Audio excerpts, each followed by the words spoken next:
I'm Okay, gonna so I'm gonna ask fix them up to give daddy. you some lasagna. But I want to done this tonight because I am working. Done. I don't want to hear nothing again.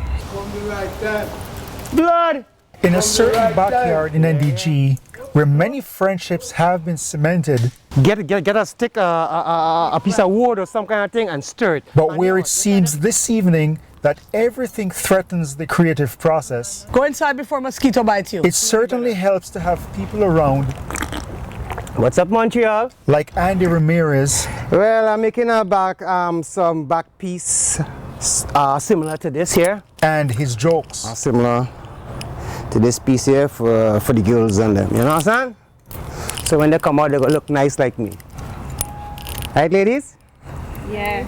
Andy moved to Montreal from the Caribbean in 1989, Born and grew in Trinidad. where, as well as being a steel band musician, he was a craftsman. By trade, I was really a welder.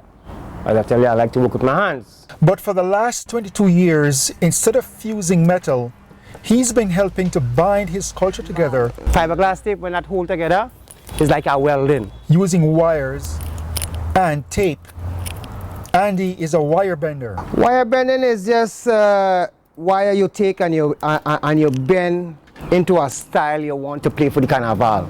He sculpts wire into figures and characters Hey, Pat, I need the tape now. that are the framework for some of the costumes worn in the annual Carifiesta parade, Montreal's own carnival.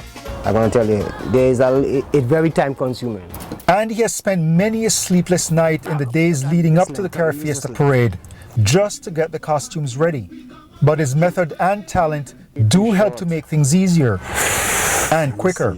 Use the shape of your wire to get your shape. You understand? Instead of trying to shape the wire. For one thing, he doesn't always have to do much bending. Well, to tell you the truth, it's all the feel of the wire, you know. Instead, he uses the natural curve of the wire as the basis for some of the shapes he wants to create. Hold this. But there's another thing. The design is all in my head. I could bend one piece off the top of my head, bam. He hardly uses drawings. But the most difficult part, Is repeating yourself and repeating it right. for multiple pieces of the same design, he simply copies the first, Double checking. making sure to measure the parts carefully I don't need calculator. I never even used calculator in school. to make sure they look the same.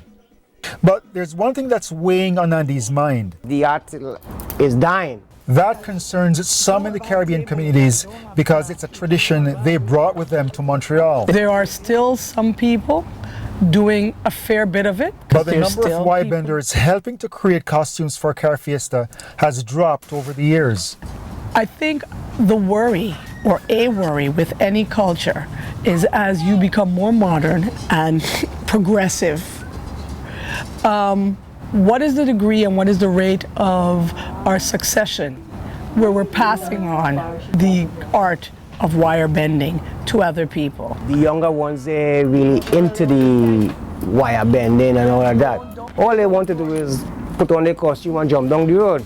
And the potential consequence in the long term, according to some, is the loss of some of that creativity that using wire permits. So therefore, we are like the younger ones to come out and try the hand at something. Pat is somewhat encouraged by some of what she sees. I'm believing, based on what I see this year, where there are a lot of younger bands coming out, that the desire is growing. Something that's bound to be music to Andy's ears, given his nationality. Yeah, man. Trinidad is the home of carnival. Guys, we have wire benders. Now, some may take issue with the origins of Carnival, but there are wire benders all over the Caribbean. No. And it doesn't matter where you learn it. Don't mind, I didn't pick up the skills there. Andy learned in Montreal. All right, we breaking it down. Okay, so Phil Carpenter, The Gazette. not this